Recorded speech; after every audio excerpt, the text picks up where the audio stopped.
ഞാൻ വിചാരിച്ചിരുന്നില്ല ആൾ കളിക്കുന്നത്, പക്ഷേ ഈ played without my permission actually.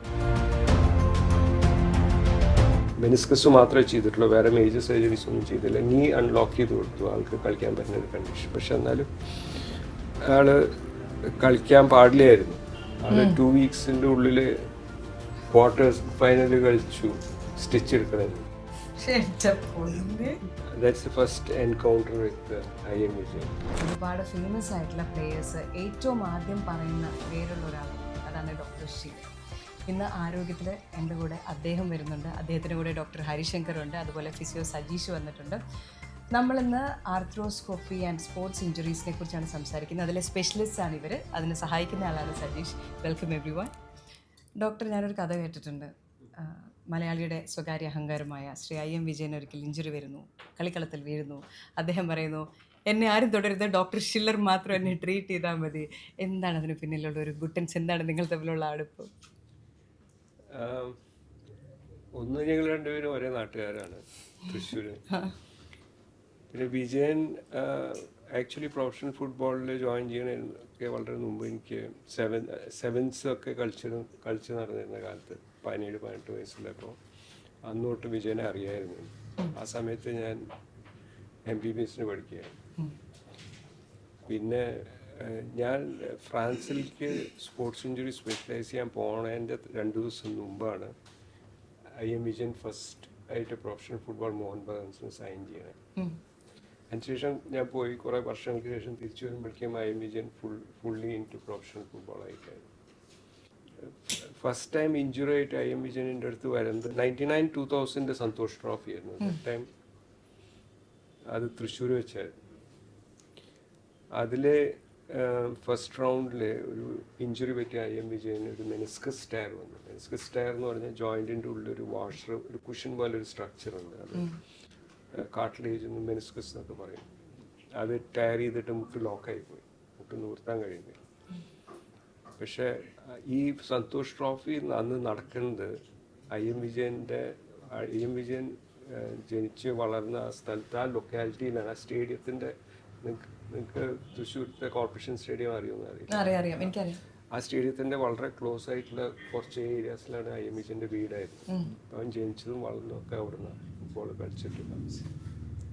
അവിടെ വെച്ചിട്ടാണ് സന്തോഷ് ട്രോഫി നടക്കുന്നത്. അപ്പോൾ ആൾക്ക് ഈ ടൂർണമെൻറ്റ് കംപ്ലീറ്റ് ചെയ്യുന്നൊരു വാശി ഉണ്ടായിരുന്നു, എന്തായാലും കളിക്കുന്നത്.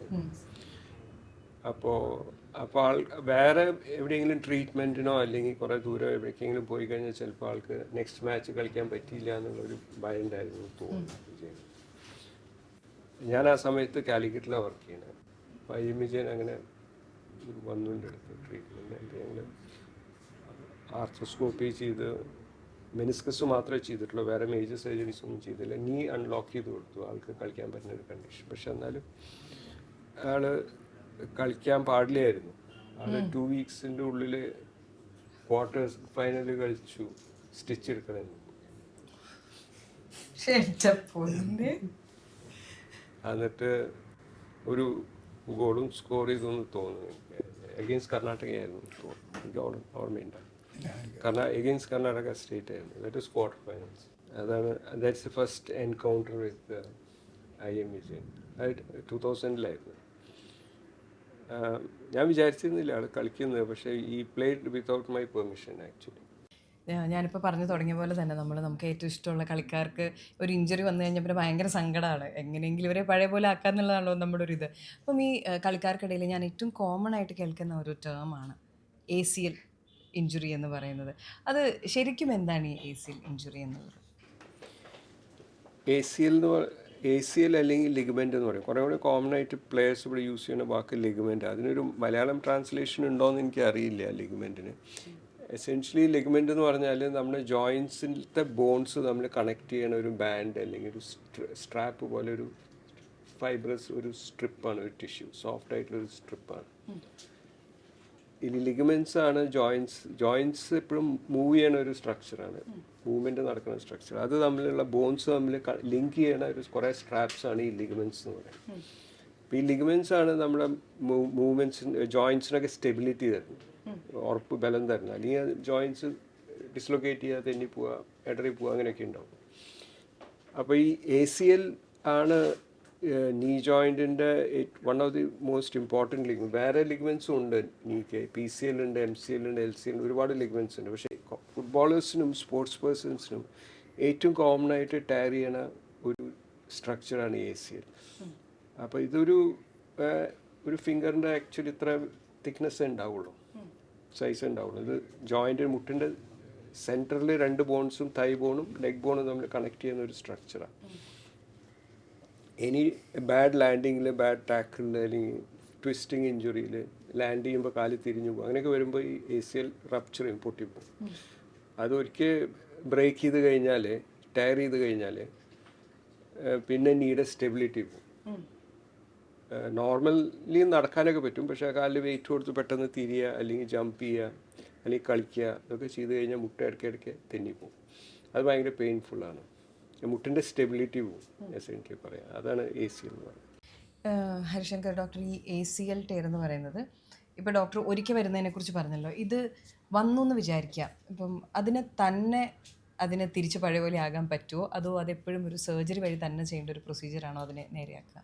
ലിഗമെൻറ്റ് ഇഞ്ചുറി എന്ന് പറയുന്നത് പല സ്റ്റേജിൽ വരാം. അപ്പോൾ ഒരു ചെറിയൊരു വലിച്ചിൽ മാത്രമേ ലിഗമെൻറ്റ് വരുന്നുള്ളെങ്കിൽ ഇറ്റ്സ് എ സ്പ്രെയിൻ. ആ സ്പ്രെയിനൊക്കെ തന്നെ ഹീൽ ചെയ്യാൻ സാധ്യതയുണ്ട്. പക്ഷേ once it is completely torn, അത് തന്നെ ഹീൽ ചെയ്യുന്ന ഒരു സാധ്യത വളരെ കുറവാണ്. അങ്ങനെ ഇല്ല എന്ന് തന്നെ പറയാം.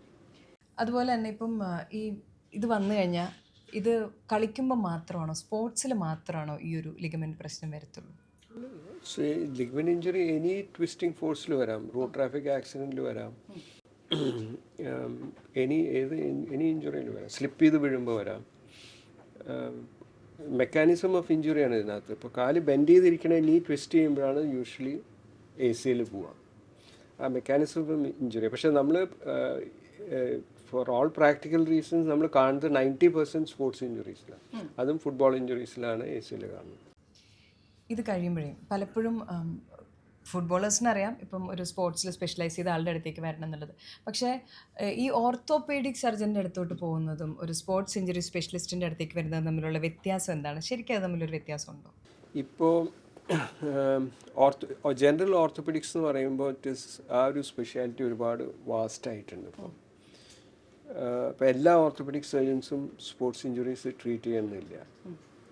പക്ഷേ ദേ ആർ ട്രെയിൻഡ്. അവരുടെ ട്രെയിനിങ് പീരീഡിൽ ദേ ആർ ടോട്ട് എവറിത്തിങ്. പക്ഷേ ഓർത്തോപെഡിക് സബ്ജക്റ്റ് ഇത്രയും വാസ്റ്റായ കാരണം അതിനകത്ത് സ്പൈനിൽ സ്പെഷ്യലൈസ് ചെയ്യുന്ന ആൾക്കാരുണ്ട്, പീഡിയാട്രിക് ഓർത്തോപെഡിക്സ് കുട്ടികളുടെ ഇഞ്ചുറീസ് മാത്രം സ്പെഷ്യലൈസ് ചെയ്യുന്ന ആൾക്കാരുണ്ട്, ഹാൻഡ് ഉണ്ട്, ജോയിൻറ്റ് റീപ്ലേസ്മെൻറ്റ് മാത്രം ചെയ്യുന്ന സർജൻസ് ഉണ്ട്, ആർത്രോപ്ലാസ്റ്റിക് സർജൻസ്. അപ്പോൾ ഈ കൂടുതൽ സയൻസ് പ്രോഗ്രസ് ചെയ്ത് കൂടുതൽ അഡ്വാൻസ് ആവുന്നതോറും ഈ സബ് സ്പെഷ്യാലിറ്റീസ് വരികയാണ് ഓർത്തോപെഡിക്സിൽ. അപ്പോൾ ഇഞ്ചുറി പറ്റിയിട്ട് ഫസ്റ്റ് കൺസൾട്ടേഷൻ ഇപ്പോൾ ഒരു ഓർത്തോപെഡിക് സർജൻ്റെ അടുത്തേക്ക് പോയതുകൊണ്ട് ഒരു തെറ്റില്ല, ബിക്കോസ് അവർക്ക് they can take care of the patient.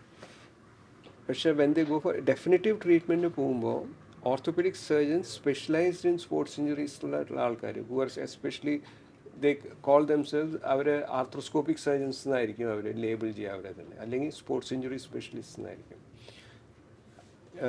ഈ പണ്ട് ഞാനിത് പ്രാക്ടീസ് ചെയ്ത തുടങ്ങുന്ന സമയത്ത് വളരെ കുറച്ച് പേരുണ്ടായിരുന്നു നമ്മുടെ സ്റ്റേറ്റിൽ. 2-3 ഓർത്തോപെഡിക് സർജൻസാണ് ഈ ആർത്രോസ്കോപ്പി ചെയ്യുന്ന ആൾക്കാരുണ്ടായിരുന്നത്. ഇപ്പോൾ പക്ഷേ ഈ സ്പെഷ്യാലിറ്റി ആൾക്കാർ കൂടുതൽ സ്പോർട്സ് പ്രാക്ടീസ് ചെയ്യുന്നതനുസരിച്ച് കൂടുതൽ ഇഞ്ചുറീസ് വന്നു തുടങ്ങി. അപ്പോൾ കൂടുതൽ പേഷ്യൻസ് ആയി വിത്ത് സ്പോർട്സ് ഇഞ്ചുറീസ്. അപ്പോൾ ഇവരൊക്കെ ഡീൽ ചെയ്യാൻ വേണ്ടി കൂടുതൽ ഓർത്തോപെഡിക് സർജൻസ് ആർ ചൂസിങ് ഈ ആർത്രോസ്കോപ്പി ആൻഡ് സ്പോർട്സ് ഇഞ്ചുറി. അപ്പോൾ നമ്മൾ we have sufficient specialist Kerala സ്റ്റേറ്റിലുണ്ട് ഇത് ചെയ്യുന്നവർ. ഇപ്പോൾ ഞാൻ ഈ ഒരു അവസരത്തിൽ ചോദിക്കുകയാണ്, ഒരുപാട് ഇഞ്ചുറീസിന് ഇപ്പോൾ ഡോക്ടർ പറഞ്ഞല്ലോ, അപ്പം ഈ ടർഫുകൾ ഒരുപാട് കൂടുന്നുണ്ട്, ഫുട്ബോൾ കളിക്കുന്ന എല്ലാ നാട്ടിലും ടർഫുകൾ വരുന്നുണ്ട്. ശരിക്കും ഇഞ്ചുറീസിൻ്റെ കാര്യത്തിൽ നിങ്ങളിപ്പം ഈ കണ്ടുകൊണ്ടിരിക്കുന്ന വർഷങ്ങളിൽ തന്നെ ഗണ്യമായ ഒരു വർധനവ് കാണുന്നുണ്ടോ? ആക്ച്വലി ഉണ്ട്. ടർഫ് ഒരു ഗ്രൗണ്ടുമായിട്ടുള്ള ഒരു നമ്മുടെ ഫുട്ടിൻ്റെ ഒരു റിയാക്ഷനും ഗ്രിപ്പും ഒക്കെ വ്യത്യാസമുണ്ട് നോർമൽ ഗ്രൗണ്ടിലും ടർഫിലും തമ്മിൽ. ടർഫ് ഒരു ആർട്ടിഫിഷ്യൽ ഗ്രൗണ്ടാണ് അവർ സെറ്റ് ചെയ്യുന്നത്. അപ്പോൾ അവിടെ ഫ്രിക്ഷൻ യൂഷ്വലി അവിടെ കുറച്ച് കൂടുതലായിരിക്കും. അപ്പോൾ ഈ ട്വിസ്റ്റിംഗ് ഇഞ്ചുറീസിൽ പെട്ടെന്ന് കാല്, ഈ സാർ നേരത്തെ പറഞ്ഞ പോലെ കാല് മടങ്ങി ഒരു ഫ്ലെക്സ് ചെയ്തിരിക്കുന്ന കാലിൽ ട്വിസ്റ്റിംഗ് ഇഞ്ചുറി വരുമ്പോഴാണ് ഈ ലിഗമെൻറ്റ് യൂഷ്വലി ടോൺ ആവുക. അപ്പോൾ ആ ഒരു സിറ്റുവേഷൻ എറേസ് ചെയ്യാനുള്ള സാധ്യത കുറച്ചും കൂടി കൂടുതലാണ് ടർഫിൽ. ഈ ടേഫിൻ്റെ അത് അശാസ്ത്രീയമായ നിർമ്മാണത്തിൻ്റെ ആണോ, ഇൻ ജനറൽ ടേഫുകളെല്ലാം അങ്ങനെയാണോ? ടേഫ് ആക്ച്വലി ഈ ടർഫ് എന്ന് പറഞ്ഞ കൺസെപ്റ്റ് വരാൻ കാരണം നാച്ചുറൽ ഗ്രാസ് നമുക്ക് മെയിൻറ്റെയിൻ ചെയ്യാൻ വളരെ എക്സ്പെൻസീവ്, വളരെ ഡിഫിക്കൽട്ടാണ്. പിന്നെ അതിൻ്റെ ടേൺ ഓവർ റേറ്റും വളരെ കുറവാണ്. നമ്മളിപ്പോൾ 2 മാച്ച് കഴിഞ്ഞാൽ ഗ്രാസൊക്കെ പോവും. അത് കാരണമാണ് ഈ ടർഫിൻ്റെ ഒരു ഐഡിയ കൺസെപ്റ്റ് ആദ്യം കൊണ്ടുവരാൻ കാരണം. ടർഫ് മെയിൻ്റനൻസ് എളുപ്പമാണ്, ടേൺ ഓവർ റേറ്റ് എത്ര മാച്ചസ് അവിടെ കളിക്കാൻ വേണമെങ്കിൽ കണ്ടിന്യൂസ്ലി. ആ ടർഫ് ഒരിക്കലും വെയർ ഔട്ട് ചെയ്യില്ല. ആസ്ട്രോ ടർഫ് അല്ല, ആദ്യം ആസ്ട്രോ ടർഫ് എന്ന് പറഞ്ഞിട്ടാണ് ആദ്യം ഫസ്റ്റ് ഈ സാധനം ഇൻട്രൊഡ്യൂസ് ചെയ്തത്. അത് എനിക്കാണ് US എവിടെയാണ് ബേസ്ബോളിന് എന്തിനാന്ന് തോന്നുന്നു. അത് 1966 ആദ്യം ആസ്ട്രോ ടർഫ് ഈ ഇൻട്രൊഡ്യൂസ് ചെയ്തത് ഈ സ്പോർട്സിൽ. ഇനിഷ്യലി വളരെ പോപ്പുലറായി. പിന്നെയാണ് അവർ റിയലൈസ് ചെയ്ത ഒരുപാട് ഇഞ്ചുറീസ് വരേണ്ടത്. എന്ന് വെച്ചാൽ ആദ്യം വന്ന ആസ്ട്രോ ടർഫ് വളരെ ഫേം ആൻഡ് റിജിഡായിരുന്നു. അതിന് വലിയ കുഷനിങ് എഫക്റ്റ് ഉണ്ടായിരുന്നില്ല. അതേമാതിരി ഒരു നാച്ചുറൽ ടർഫിൽ ഗ്രാസിൽ അല്ലെങ്കിൽ ഒരു കോർട്ടിൽ കളിക്കുന്ന മാതിരി പ്ലേയേഴ്സിന് സ്കിഡ് ചെയ്യാനോ അല്ലെങ്കിൽ ഒരു ഡാമ്പനിങ് എഫക്റ്റ് എന്ന് പറയും, അത് നടക്കില്ല. ആങ്കിൾ ബ്ലോക്കായി പോകും. അത് സിന്തറ്റിക്കാണ്. അത് എസെൻഷ്യലി ഒരു പോളിയെത്തിലിനോ എന്തോ ആണ്. അത് ഗ്രാസ് മാതിരി, കണ്ട ഗ്രാസ് മാതിരി ഇരിക്കും. അങ്ങനെയായിരുന്നു. പക്ഷേ ആദ്യം വന്ന ആസ്ട്രോ ടർഫ് പിന്നെ കുറച്ച് കഴിഞ്ഞപ്പോൾ ടോട്ടലി പോയി. പിന്നെ they came out with first generation, second generation, third generation. അത് ഗ്രാജുവലി ബൈ എൻജിനീയറിങ് അവരതിൻ്റെ കൺസിസ്റ്റൻസി മാറ്റി മാറ്റി കൊണ്ടുവന്നു, ഡിഫറെൻറ്റ് കൈൻഡ്സ് ഓഫ് ടർഫ്സ്. ഇപ്പോഴത്തെ ടർഫ് ആക്ച്വലി സയൻറ്റിഫിക്കലി ലേ ചെയ്തിട്ടുള്ള ടർഫ് ആണെന്നുണ്ടെങ്കിൽ കുറച്ച് സേഫാണ്. ബിക്കോസ് എന്താ വെച്ചാൽ വെതർ പ്രൂഫാണ്. മഴ പെയ്താലും എത്ര ടെമ്പറേച്ചർ ഉണ്ടായാലും ആ ടർഫിന് ഒന്നും സംഭവിക്കില്ല, സിന്തറ്റിക് ആയ കാരണം. വാഷ് ചെയ്യാൻ പറ്റും, അതിൻ്റെ ഇടയിൽ ഡ്രെയിനേജ് സിസ്റ്റം ഉണ്ട്. അപ്പോൾ ടോപ്പിലത്തെ ഈ പോളിയെത്തിലീൻ ഒരു ഫൈബർ കോട്ട്, അത് തന്നെ പല ടെക്സ്ചറിൽ വരുന്നത്. നമ്മുടെ ക്ലോത്ത് പല ഫാബ്രിക് പല ഡിഫറെൻറ്റ് ടെക്സ്ചേഴ്സിൽ വരുന്ന മാതിരി അത് ഓരോ സ്പോർട്സ് സ്പെസിഫിക് ആയിട്ട് ഡിഫറെൻറ്റ് ടെക്സ്ചേഴ്സിൽ വരുന്നുണ്ട്. അപ്പോൾ അത് ആക്യുറേറ്റ്ലി അതിൻ്റെ സ്പെഷ്യലിസ്റ്റ് കൺസൾട്ടൻറ്റിനെ വെച്ചിട്ട് പ്രോപ്പർലി ലേ ചെയ്ത ടർഫാണെന്നുണ്ടെങ്കിൽ they should be a problem ഉണ്ടാവേണ്ട കാര്യമില്ല ഇപ്പോൾ വരുന്ന ടർഫ്. ഇപ്പോൾ ഇതിന് പ്രോപ്പറായിട്ടുള്ള ഷൂസും ടർഫ് ഷൂസും എല്ലാം പറയുന്നുണ്ടല്ലോ, നമ്മൾ അതന്നെ യൂസ് ചെയ്യണമെന്ന്. അപ്പോൾ നമ്മൾ അതേ ടർഫ് ഷൂസ് അവർ പറയുന്ന കാര്യങ്ങളൊക്കെ ചെയ്തിട്ടുണ്ടെങ്കിൽ ഒരു പരിധിവരെ ഇഞ്ചുറി കുറയ്ക്കാൻ പറ്റുമോ? ഒരു പരിധിവരെ ഇഞ്ചുറി കുറയ്ക്കാൻ പറ്റും. സൈമിൾട്ടേനിയസ്ലി എന്താ വെച്ചാൽ ഇതിന് വാമപ്പിന് വലിയ പ്രാധാന്യമുണ്ട്. നമ്മൾ സാധാരണ ഇപ്പോൾ ടൈം സ്ലോട്ടാണല്ലോ, 1 hour ഒരു ടൈം ആയിരിക്കും ഉണ്ടാവുക ഫുട്ബോൾ കളിക്കുന്ന സമയത്ത്. അപ്പോൾ വാമപ്പ് ചെയ്യാനുള്ള സമയം പലർക്കും ഉണ്ടാവാറില്ല. അപ്പോൾ സാധാരണ അവരെന്ത് ചെയ്യുക, പെട്ടെന്ന് തന്നെ വരും, പെട്ടെന്ന് തന്നെ കളിക്കും. അപ്പോൾ 1 മണിക്കൂർ ആ ടൈം സ്ലോട്ട് എങ്ങനെയെങ്കിലും യൂട്ടിലൈസ് ചെയ്യുക എന്നുള്ള ഒരു കാര്യം മാത്രമേ ഉണ്ടാവുള്ളൂ. യൂഷ്വലി ഒരു 15 minutes വാമപ്പ് കഴിഞ്ഞതിന് ശേഷം കളിക്കുക വെച്ചാൽ ഇഞ്ചുറി ഒരു ലെവൽ പരിധി വരെ കുറയ്ക്കാൻ പറ്റുന്നതാണ്. പക്ഷേ ഇന്നത്തെ സാഹചര്യത്തിൽ എല്ലാവരും ഓടി വരുന്നു, പെട്ടെന്ന് തന്നെ വാമപ്പ് ഇല്ലാതെ കളിക്കുന്നു. അപ്പോൾ അതൊരു പരിധി വരെ ഇഞ്ചുറിക്ക് കാരണമായേക്കാം. ഇനിയിപ്പം ഇങ്ങനെ ഇഞ്ചുറി വന്നു എന്ന് വിചാരിക്കുക, അപ്പോൾ നമ്മൾ ഡയറക്റ്റായിട്ട് നമ്മൾ സർജറിയിലോട്ട് പോവുകയാണല്ലോ. അപ്പോൾ ഈ സർജിക്കൽ പ്രൊസീജിയറും ഇതിൻ്റെ റിക്കവറിയൊക്കെ ആയിട്ട് എത്ര കാലം ശരിക്കും ഒരു ടയറിന് നമ്മുടെ കരിയറിനെ നശിപ്പിക്കാൻ പറ്റും? ലൈക്ക് എത്ര മാസം അത് ഇത് മാറേണ്ടി വരും? ഇഞ്ചുറി ഇപ്പോൾ നമ്മളിപ്പോൾ ACL കുറിച്ച് സംസാരിക്കുകയാണെന്നുണ്ടെങ്കിൽ വേൾഡ് ഓവർ ഇപ്പോൾ accepted not less than 9 to 10 months ആണ് ഇഞ്ചുറി കഴിഞ്ഞിട്ട് to start the sports. Ideally professional അല്ലെങ്കിൽ കോമ്പറ്റേറ്റീവ് ലെവലിൽ കളിച്ചു തുടങ്ങണമെങ്കിൽ 1 വർഷം എടുക്കും, ഓൾമോസ്റ്റ് 1 year എടുക്കും. ചില സെൻറ്റേഴ്സിൽ അവർ ദ ക്ലെയിം ഇതിന് നേരത്തെ കളിക്കാമെന്നൊക്കെ, പക്ഷേ ഇറ്റ്സ് നോട്ട് സയൻറ്റിഫിക് അല്ല അത്. ഈ ACL നമ്മൾ 90% ഓഫ് ടൈംസ് ഈ ഇഞ്ചുറി പറ്റിയത് നമ്മൾ റീകൺസ്ട്രക്ട് ചെയ്യുകയാണ്. നമ്മൾ പൊട്ടിയിട്ടുള്ള ലിഗ്മെൻറ്റ് തിരിച്ച് റീഅറ്റാച്ച് ചെയ്യുകയോ അല്ലെങ്കിൽ സ്റ്റിച്ച് ചെയ്യുകയല്ല, നമ്മളതെടുത്ത് ഒഴിവാക്കിയിട്ട് ഗ്രാഫ്റ്റ് ചെയ്തിട്ട് വേറൊരു പുതിയ ലിഗ്മെൻറ്റ് വെക്കുക ചെയ്യുന്നത് അവിടെ. അപ്പോൾ ഇത് സ്കീ ഹോൾ പ്രൊസീജിയർ. അപ്പോൾ ACL റീകൺസ്ട്രക്ഷനാണ്, അല്ലാണ്ട് റിപ്പയർ അല്ല നമ്മൾ ചെയ്യുന്നത്. ഇപ്പോൾ റീസെൻ്റ്ലി റിപ്പയർ കുറച്ചൊരു പുതിയ ട്രെൻഡ് വന്നിട്ടുണ്ട്, പക്ഷേ അതിന് എത്രത്തോളം സക്സസ്ഫുൾ ആണെന്ന് നമുക്ക് പറയാനായിട്ടില്ല. പക്ഷേ ഈ ACL ഒരിക്കൽ ടയർ ചെയ്ത് കഴിഞ്ഞാൽ നമുക്കത് തിരിച്ച് ജോയിൻ്റ് യോജിക്കാൻ പറ്റില്ല. നമുക്കത് എടുത്ത് റിമൂവ് ചെയ്തിട്ട് വേറെ ഗ്രാഫ്റ്റ് ചെയ്ത് പുതിയ ACL വെക്കണം. ഈ പുതിയ ACL ഫ്രീ ഗ്രാഫ്റ്റ് അവിടെ വെക്കുന്നത് രണ്ടാമത് രക്തോട്ടം വന്ന് സ്ട്രോങ് ആയിട്ട് ബോഡിയുടെ ഡൈനാമിക്സും ഫോഴ്സസും അനുസരിച്ച് അത് അഡാപ്റ്റ് ചെയ്തിട്ട് ആ സ്പോർട്സിന് ഒരു കോമ്പറ്റേറ്റീവ് സ്പോർട്സ് കളിക്കുന്ന കണ്ടീഷൻ ആവണമെങ്കിൽ ഈ ടൈം എടുക്കും.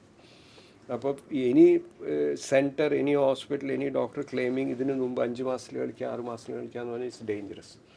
അതിൽ നേരത്തെ ചിലപ്പോൾ കളിക്കാൻ പറ്റുമായിരിക്കും, പക്ഷേ റീ ഇഞ്ചുറി ചാൻസസ് കൂടുതലാണ്. സെയിം ACL വീണ്ടും ടയർ ചെയ്യും.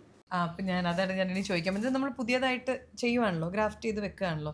അപ്പോൾ ആദ്യത്തെ പോലെ തന്നെ ഇത് വീണ്ടും അങ്ങനെ തന്നെ വരാം അല്ലേ? വീണ്ടും അത് ടയർ വരാം, വീണ്ടും അങ്ങനെ. ആ അതെ. യെസ്, ആദ്യം വന്ന ഇഞ്ചുറി ആ ഒരു ട്വിസ്റ്റിംഗ് ഫോഴ്സ് വീണ്ടും വരികയാണെങ്കിൽ ഈ വെച്ച ലിഗമെൻറ്റും വീണ്ടും പോവാം. ബട്ട് അതാണ് നമ്മൾ സാർ പറഞ്ഞ ഒരു 9 months എന്ന് പറയുന്നത് ഈ ഗ്രാഫ്റ്റ് ഹീൽ ചെയ്യാനുള്ള ടൈം പ്ലസ് ഒരു ഫിസിയോതെറാപ്പി ടൈമാണ്. നമ്മുടെ ബോഡിയുടെ ബാക്കി മസിൽസ് സ്ട്രോങ് ആക്കുക, ഈ ലിഗമെൻറ്റിനെ സപ്പോർട്ട് ചെയ്യാനുള്ള ബാക്കി മസിൽസ്, പ്ലയോമെട്രിക്സ്, ന്യൂറോ മസ്കുലർ കോർഡിനേഷൻ, അങ്ങനെ ഒരു സ്ട്രിക്റ്റ് ഫിസിയോതെറാപ്പി റെജിമെൻ ഉണ്ട്. അത് റീ ഇഞ്ചുറി പ്രിവെൻറ്റ് ചെയ്യാൻ വേണ്ടിയിട്ടാണ്. അപ്പോൾ അത് കഴിഞ്ഞിട്ട് പിന്നെ പ്രോപ്പർ വാമപ്പും കാര്യങ്ങളൊക്കെ ചെയ്ത് റീ ഇഞ്ചുറി ചാൻസസ് കുറയും. ഫിസിയോതെറാപ്പിയുടെ ഒരു പ്രോസസ്സ് ഉണ്ടെന്ന് പറഞ്ഞല്ലോ. അപ്പം ഇവർ സർജറി കഴിഞ്ഞ് വിടുന്ന ഒരു പേഷ്യൻറ്റിനെ എത്ര നാൾ, ഏത് സമയത്ത് ഫിസിയോതെറാപ്പി തുടങ്ങും, അത് എത്ര ഇൻറ്റൻസ് ആണ്, എത്ര നാൾ കൊണ്ട് അത് പിന്നെ നിർത്താൻ പറ്റും? നമ്മൾ ഫിസിയോതെറാപ്പി സ്റ്റാർട്ട് ചെയ്യുന്നത് ഡേ 1 മുതലാണ്. ഡേ 1 മുതൽ ഇതിന് ശരിക്കും റീഹാബ് പ്രോഗ്രാം ഒരു 9 month പ്രോഗ്രാമാണ്. ഈ 9 month പ്രോഗ്രാമിനെ നമ്മൾ 3ആയിട്ട് ഏകദേശം ഒരു തരംതിരിക്കുന്നുണ്ട്. അതായത് ഫസ്റ്റ് ഒന്ന് എയർലി ഫേസ് എന്ന് പറയുന്നതെന്ന് വെച്ചാൽ ഒരു സർജറി കഴിഞ്ഞു, അതിൻ്റെ ഒരു ലിഗമെൻറ്റ് ഒന്ന് ജസ്റ്റ് ഒരു ഹീലാവാൻ ഒരു പ്രൊട്ടക്റ്റീവ് ഫേസാണ്. ഗ്രാഫ്റ്റൊക്കെ ഒന്ന് സെക്യൂറായി വെക്കാൻ പറ്റുന്ന ഒരു ഫേസ്. അത് ശരിക്കും ഒരു 6 weeks ആണ്. ചിലപ്പം ബ്രേസിങ് ഉണ്ടാവാം, ചിലപ്പം അവർക്ക് പെയിൻ ഉണ്ടാവാം. അപ്പോൾ പെയിൻ ഫ്രീ ആയിട്ട് മസിൽസിൻ്റെ കൺട്രോളൊക്കെ വരുത്താൻ പറ്റുന്ന ഒരു ഫേസാണ് ഫസ്റ്റ് ഫേസ്. സെക്കൻഡ് ഫേസ് എന്ന് പറഞ്ഞാൽ ഒരു 3 to 6 months ആണ്.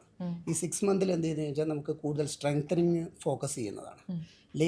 ലാസ്റ്റ് സ്റ്റേജ് എന്ന് വെച്ചാൽ ഒരു 6 months മുതൽ ഒരു 9 months വരെയാണ്. ഈ 9 months എന്താണെന്ന് വെച്ചാൽ കൂടുതൽ എക്സ്പ്ലോസീവായിട്ട് അല്ലെങ്കിൽ തിരിച്ച് അവരെ കളിക്കളത്തിലേക്ക് ഇറക്കാൻ വേണ്ടിയുള്ള എജിലിറ്റി, പ്ലയോമെട്രിക്സ്, അതേപോലെ വിഗറസ് ആയിട്ടുള്ള എക്സസൈസും എക്സ്പ്ലോസീവ്നെസ്സിന് വേണ്ടിയിട്ടുള്ള എക്സസൈസാണ്. അപ്പോൾ ഡേ 1 മുതൽ തന്നെ നമ്മൾ ഈ ഒരു ചെറിയ രീതിയിലുള്ള ഫിസിയോതെറാപ്പി സെഷൻസ് സ്റ്റാർട്ട് ചെയ്യുന്നുണ്ട്. അപ്പോൾ ഇനീഷ്യൽ സ്റ്റേജ് പെയിൻ മാനേജ്മെൻ്റ് ആണെന്നേ ഉള്ളൂ. അപ്പോൾ ഒരു 9 months ഏകദേശം കംപ്ലീറ്റ്ലി ജിമ്മും അതിൻ്റെ എക്സ്പ്ലോസീവ് സ്ട്രെങ്തനിങ്ങും. പിന്നെ ഏറ്റവും പ്രധാനപ്പെട്ട കാര്യം എന്ന് വെച്ചാൽ അന്ന് നേരത്തെ ഡോക്ടർ പറഞ്ഞ പോലെ നമുക്ക് ഏറ്റവും കൂടുതൽ ഒരു റീഹാബിൻ്റെ മെയിൻ ഗോൾ എന്ന് വെച്ചാൽ ഒരു പ്രീ ഇഞ്ചുറി ലെവലിലേക്ക് ഈ പ്ലെയറിനെ എത്തിക്കുക എന്നുള്ളതാണ്. മുട്ടുമടക്കമോ നിവരോ എന്നുള്ളതിനേക്കാൾ ഉപരി പഴയ ഫോമിലേക്ക് ഈ പ്ലെയറിനെ തിരിച്ചെത്തിക്കാൻ പറ്റണം. അതാണ് ഈ ഒരു ഫിസിയോതെറാപ്പിസ്റ്റിൻ്റെ ഏറ്റവും പ്രധാനപ്പെട്ട goal. For the benefit of listeners, ഈ ഫിസിയോതെറാപ്പി റീഹാബിൻ്റെ ഏത് സ്റ്റേജിലാണ്, എങ്ങനെയാണ് നമ്മൾ ഡിസൈഡ് ചെയ്യുന്നത് is fit to go to start the game? അതിന് ഒരു ക്രൈറ്റീരിയ യൂഷ്വലി പലരും പറയും 9 months 10 months നമുക്ക് കളിക്കാൻ. ആക്ച്വലി ഒരു ടൈം ലൈൻ ഉള്ളതല്ല റീഹാബ്.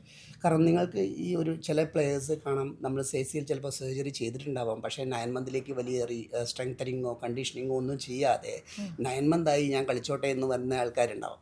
അപ്പോൾ യൂഷ്വലി ഇതിനൊരു ക്രൈറ്റീരിയ ഉണ്ട്. എന്താണെന്ന് വെച്ചാൽ കുറച്ച് നമ്മൾക്കൊരു സഫിഷ്യൻറ്റ് കോർഡിസെപ്സ്, ഈ ഒരു മസിൽസിൻ്റെ ഈ തൈ മസിൽസിൻ്റെ സ്ട്രെങ്ത്ത്, അതേപോലെ നമ്മൾ ലാൻഡിങ് പവർ, ലാൻഡിങ് ചെയ്യുന്ന സമയത്ത് കാല് അകത്തോട്ട് പുറത്തോട്ടോ പോകുന്നുണ്ടോ, ഇത് റീ ഇഞ്ചുറിക്ക് കാരണമാവുമോ, അതേപോലെ എന്ത് ചെയ്തെന്ന് വെച്ചാൽ ഒരു യോയോ ടെസ്റ്റ് ഉണ്ട്, ഫിറ്റ്നസ് ടെസ്റ്റ് ഉണ്ട്. ഇത്രയും കാര്യങ്ങൾ പെർഫെക്റ്റ് ആയിട്ട് അദ്ദേഹത്തിന് ചെയ്യാൻ പറ്റുകയാണെങ്കിൽ മാത്രമാണ് അദ്ദേഹത്തെ he or she is fit to play അങ്ങനെ പറയാം. അത് ഞാൻ ചോദിക്കട്ടെ, അപ്പോൾ ഈ പറഞ്ഞത് വളരെ സയൻറ്റിഫിക് ആയിട്ട് പ്രോപ്പറായിട്ട് പോകുന്ന ഒരു സിസ്റ്റമാണ്. പക്ഷേ ഈ പറഞ്ഞ പോലത്തെ ചില പ്രശ്നങ്ങളുണ്ടല്ലോ, ഈ സ്ട്രെങ്ത് ട്രെയിനിങ് കൊടുക്കാതെ ഇരിക്കുന്ന നോൺ സയൻറ്റിഫിക് ആയിട്ട് ഇത് സർജറി കഴിഞ്ഞു ഇനി തന്നെ എൻ്റേതാകുന്ന രീതിയിൽ ഇത് ഹീലായിക്കോളും, ഞാൻ റെസ്റ്റ് എടുത്താൽ മതി, പിന്നെ എനിക്ക് എൻ്റെ പോലെ തുടങ്ങാം എന്നുള്ള ചിന്ത എത്രത്തോളം അപകടകരമാണ്? റീ ഇഞ്ചുറി ലെവൽസ് വളരെ ഹൈ ആണ്. പ്രോപ്പർ ഫിറ്റ്നസ് ഇല്ലാണ്ട് രണ്ടാമത് കളിച്ചു തുടങ്ങിയാൽ. അല്ലെങ്കിലും ഈ ഇതിപ്പോൾ സജേഷ് പറഞ്ഞ പോലെ പ്രോപ്പർലി എല്ലാ ഫിസിയോ ചെയ്ത് ഫിറ്റ്നസ്സുമായിട്ട് കളിച്ചാലും after ACL reconstruction reinjury level ഒരു നോർമൽ പേഴ്സണിനേക്കാളും കൂടുതലാണ് നമ്മൾ എത്ര ഫിറ്റ്നസ് എടുത്താലും. ആൻഡ് ഒരു ഓപ്പോസിറ്റ് നീ ACL ടയറും വളരെ കോമണാണ്. ഒരു നീ ഓപ്പറേറ്റ് ചെയ്ത് റെഡിയാക്കി കഴിഞ്ഞാൽ കുറച്ച് കഴിയുമ്പോൾ അവർ മറ്റേ കാലിൽ ലിഗമെന്റ് ഇഞ്ചുറി ആയിട്ട് കുറേ പ്ലേയേഴ്സ് വരാറുണ്ട്. അതും റീ ഇഞ്ചുറി റേറ്റ് കൂടുതലാണ്. അതിപ്പോൾ നമ്മൾ ഇഞ്ചുറി പ്രിവെൻറ്റ് ചെയ്യാനുള്ള മെഷേഴ്സ് എടുക്കണം എന്നുള്ളൂ. ഈ പ്രിവെൻറ്റ് ചെയ്യാൻ മെഷേഴ്സ് ഉണ്ടോ? അതായത് ഇഞ്ചുറി കുറയ്ക്കാനായിട്ട് പ്ലേയേഴ്സിന് സാധിക്കുമോ ഏതെങ്കിലും രീതിയിൽ? ഇഞ്ചുറി കുറയ്ക്കാനായിട്ട് ഇപ്പോൾ നോർമൽ പ്രോട്ടോക്കോൾ, ഇപ്പോൾ എനി ഗെയിമിനുള്ള പോലെ പ്രീഹാബ്, പിന്നെ കൂൾ ഡൗൺ, പിന്നെ അവരുടെ സ്പോർട്സ് സൈക്കോളജിസ്റ്റിൻ്റെ ഹെൽപ്പ്, അവരുടെ മെൻറ്റൽ സ്റ്റാറ്റസ്, ഇതൊക്കെ ഇമ്പോർട്ടൻ്റ് ആണ്. പ്രീഹാബ് എന്ന് പറഞ്ഞാൽ എസെൻഷ്യലി സ്ട്രെച്ചിങ്ങും വാമപ്പും, പിന്നെ അവരുടെ എല്ലാ മസിൽസും സ്ട്രെച്ച് ചെയ്യുക, പ്രോപ്പർ ഒരു സഫിഷ്യൻറ്റ് വാമപ്പ് ചെയ്യുക, പിന്നെ ആ സ്പോർട്സ് സ്പെസിഫിക് ആയിട്ട് കുറച്ച് എക്സസൈസസ് ഉണ്ടാവും ബിഫോർ ദ ഗെയിം. ചില ഗെയിംസിന് ചില മസിൽസ് കൂടുതൽ സ്ട്രെച്ച് ചെയ്യേണ്ടി വരും. അങ്ങനെ അത് ഗെയിമിന് മുമ്പ് എല്ലാവരും ചെയ്യണം. പിന്നെ കളിച്ച് കഴിഞ്ഞിട്ട് കൂൾ ഡൗൺ പീരീഡ് ഉണ്ട് അല്ലേ? കൂൾ ഡൗൺ പീരീഡിൻ്റെ സമയത്ത് they have to properly cool down, suddenly പോയി റെസ്റ്റ് ചെയ്യാറില്ല. പിന്നെ സ്പോർട്സ് സൈക്കോളജിസ്റ്റിൻ്റെ ഹെൽപ്പ് വേണ്ടി വരും. Mental state also should be correct. Patient അല്ലെങ്കിൽ പ്ലെയർ ഭയങ്കര ഡിപ്രസ്ഡ് ആണ്, അല്ലെങ്കിൽ എന്തെങ്കിലും പേഴ്സണൽ ഒരു ഇഷ്യൂസിൻ്റെ ഒരു പ്രോബ്ലം ഉണ്ട് ആൾക്ക് വീട്ടിലോ, അല്ലെങ്കിൽ with his family or with his കൂടെ കളിക്കുന്ന പ്ലെയേഴ്സായിട്ട് എന്തെങ്കിലും ഒരു കൺഫ്ലിക്റ്റ് ഓഫ് എന്തെങ്കിലും ഉണ്ട്, അങ്ങനെ കോച്ചായിട്ട് എന്തെങ്കിലും ഒരു ഡിസ്പ്യൂട്ട് ഇതൊക്കെ ഉണ്ടെങ്കിൽ injury chances are much higher. അപ്പോൾ ഈ എല്ലാ ആസ്പെക്ട്സും നോക്കണം ഇഞ്ചുറി പ്രിവെൻറ്റ് ചെയ്യണമെങ്കിൽ. ഇത് നല്ല കോച്ചസ് ആണെന്നുണ്ടെങ്കിൽ അവർ ചില ബാഡ് ടാക്കിളിൽ അല്ലെങ്കിൽ ചില ഡിഫിക്കൽട്ട് സിറ്റുവേഷൻസിൽ സേഫായിട്ട് എങ്ങനെ ഗ്രൗണ്ടിലേക്ക് വീഴണം, എങ്ങനെ എവൈഡ് ചെയ്യണം എന്നൊക്കെ അവർ പറഞ്ഞു കൊടുക്കും. ഇത് പറഞ്ഞപ്പോഴാണ് ഈ ഫിസിയോതെറാപ്പി നമ്മൾ 9 months ആയിട്ട് സ്ട്രോങ് ആയിട്ട് വിട്ടു പ്ലെയറിന്. ഈ പോകുമ്പോൾ ഇത് റിക്കവർ ആയി പോകുന്ന ആളോട് നിങ്ങൾ സ്ഥിരമായിട്ട് ചെയ്യണമെന്ന് പറയുന്ന ചില എന്തെങ്കിലുമൊക്കെ ഉണ്ടോ? ഓ തീർച്ചയായും. അതാണ് സാർ നേരത്തെ സൂചിപ്പിച്ചത്, സ്പോർട്സ് സ്പെസിഫിക് ആയിട്ടുള്ള കുറച്ച് എക്സസൈസ് ഉണ്ട്. യൂഷ്വലി നമ്മൾ വാമപ്പിൻ്റെ മുന്നേ ആയിട്ടോ അല്ലാതെയോ കുറച്ച് അജിലിറ്റി പ്ലയോമെട്രിക്സ് എന്ന് പറഞ്ഞ കുറച്ച് എക്സസൈസുകളുണ്ട്. പിന്നെ ചിലപ്പോൾ കട്ടിങ് പിവേറ്റിംഗ് മൂവ്മെൻറ്റ്സിനെ കുറിച്ച് നമ്മൾ നേരത്തെ ട്രെയിൻ ചെയ്തിട്ടുണ്ടാവും. യൂഷ്വലി ഒരു 7 month ഒരു ACL റീകൺസ്ട്രക്ഷൻ കഴിഞ്ഞ് 7 month ആകുമ്പോഴത്തേക്ക് തന്നെ നല്ല രീതിയിലുള്ള കട്ടിങ് പിവേറ്റിംഗ് മൂവ്മെൻറ്റ്. കട്ടിങ് പിവേറ്റ് എന്ന് പറഞ്ഞാൽ നേരെ ഓടുന്ന സമയത്ത് പെട്ടെന്ന് ദിശ തെറ്റുമ്പോഴാണ് ഈ ACL ഇഞ്ചുറിക്ക് രണ്ടാമത് റീറ്റയറിനുള്ള ചാൻസ് ഉള്ളത്. അത് നമ്മൾ വെൽ കണ്ടീഷൻഡ് ആയിട്ട് ട്രെയിൻ ചെയ്യും. യൂഷ്വലി അതൊരു ഇൻഡോർ അല്ല, കൂടുതൽ അതൊരു ഗ്രൗണ്ട് സ്പെസിഫിക് ആണ്. കാരണം നമുക്ക് പുറത്തുനിന്നേ അത് കൂടുതൽ ചെയ്യാൻ പറ്റും. ഈ ഒരു സ്പെസിഫിക് എക്സസൈസൊക്കെ ചെയ്ത് വാമപ്പ് ചെയ്തതിന് ശേഷമാണ് നമ്മൾ പിന്നെ പൊതുവേ അവരോട് കളിക്കാൻ പറയാറുള്ളൂ.